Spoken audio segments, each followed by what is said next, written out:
আসসালামু আলাইকুম ওয়া রাহমাতুল্লাহ। সুপ্রিয় আলোর পথের দর্শক মণ্ডলী, আশা করি মহান আল্লাহ রাব্বুল আলামিনের অশেষ মেহেরবানি ও দয়ায় আপনারা সবাই ভালো আছেন।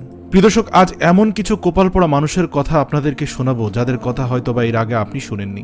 আল্লাহর একটা আজাবের পরে আরেকটা আজাব আসার পরেও যদি আমাদের ভেতরে কোনো প্রকার পরিবর্তন না আসে, আমাদের যদি চেতনা না জাগে, তাহলে আজ আপনাদের একটা বার্তা দিতে চাই।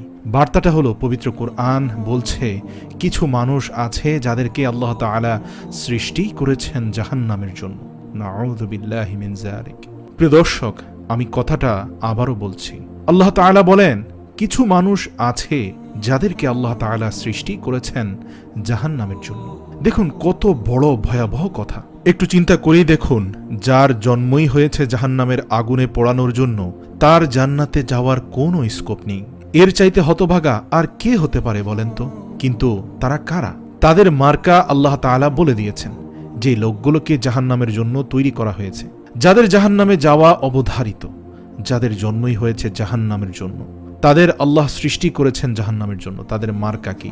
তাদের তিনটা মার্কা। এক, তাদেরকে আল্লাহ তাআলা অন্তর দিয়েছেন, কিন্তু সেটা দিয়ে তারা অনুভব করে না। তাদের কোনো উপলব্ধি নেই, তারা শেখার চেষ্টাও করে না। এবং এই লোকগুলোর অন্তরে আল্লাহ তাআলা মোহরও মেরে দিয়েছেন। দ্বীনি কথা, হেদায়েতের কথা, ইসলামের কথা, ওয়াজ মাহফিল যাদের অন্তরে প্রবেশ কোনোদিনই করবে না। তারা শুনেও না, শুনতে চায়ও না, অথবা শোনার ভান করে, বুঝেও না বোঝার ভান করে, কোনো কথাও তাকে ধরে না। এটা একটা লক্ষণ, এটা একটা মার্কা যে আপনাকে মহারোগে ধরেছে। যদি কখনো এমন রোগে আক্রান্ত হয়ে যান, দ্রুত চিকিৎসার ব্যবস্থা করেন, কেননা রব্বুল আলামিন এই রোগে আক্রান্ত ব্যক্তিদের জাহান্নামের জন্য নির্ধারণ করে রেখেছেন। নিশ্চিত জেনে রাখুন, এই রোগটি জাহান্নামে ধরা রোগ। যাদের অন্তরে মরিচা পড়ে গিয়েছে, তাদের মূলত জাহান্নামের রোগে ধরেছে। যাদের হাজার হেদায়েতের কথায়ও কোনো কাজ হয় না, অন্তরটা একেবারে শক্ত হয়ে গিয়েছে। একজন মানুষ ইন্তেকাল করলো, তার মধ্যে কোনো ভ্রুক্ষেপ নেই, তাকেও যে একদিন মরতে হবে, এ মরা খাটিয়ায় যে তাকে শুতে হবে, সেই খাটিয়ার পাশে দাঁড়িয়েও সে এই বিষয়টা ভাবছে না। তার অন্তরে এতটাই জং ধরেছে।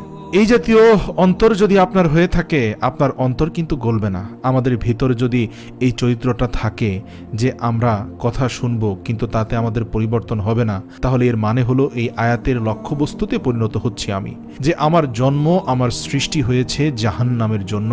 এই বিষয়ে ব্যাপক শঙ্কা সৃষ্টি হয়ে গিয়েছে যদি আপনার মধ্যেও এরকম লক্ষণ প্রকাশিত হয়ে থাকে।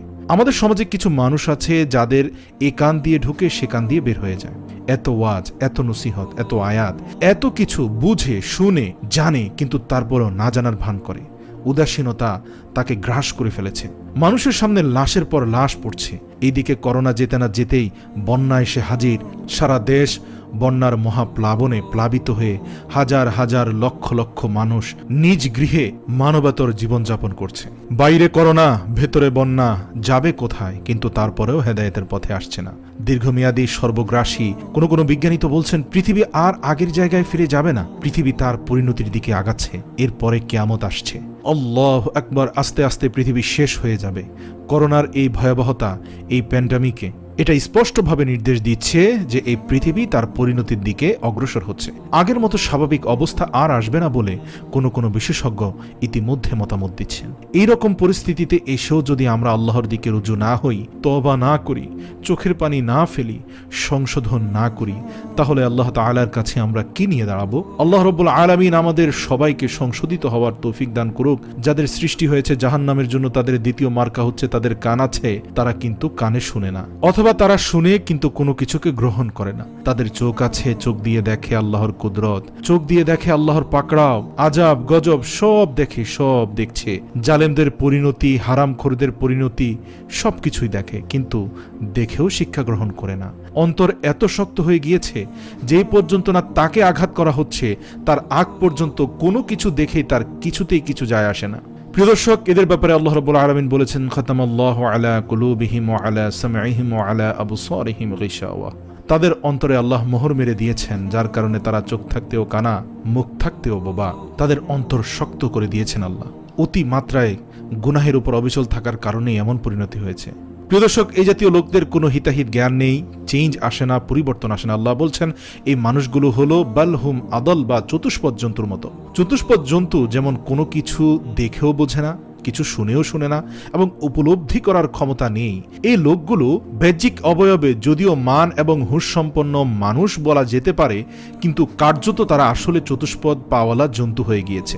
এত পথহারা মানুষ যারা কোনো ভালো মন্দ কান দিয়েও ঢোকে না, অথবা এদের চাইতেও বেশি পথহারা হচ্ছে তারা যারা শুনতেও চায় না এবং সরাসরি এর বিরুদ্ধাচারণ করে।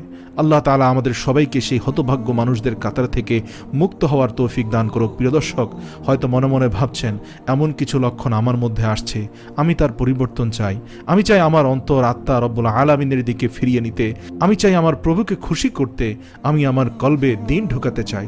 তাহলে প্রিয় দর্শক, আজ থেকে দোয়া করতে থাকুন প্রতি নামাজের শেষে, ইয়া মুকাল্লিবাল কুলুব সাব্বিত কলবি আলা দীনিকা, ইয়া মুকাল্লিবাল কুলুব সাব্বিত কলবি আলা দীনিকা।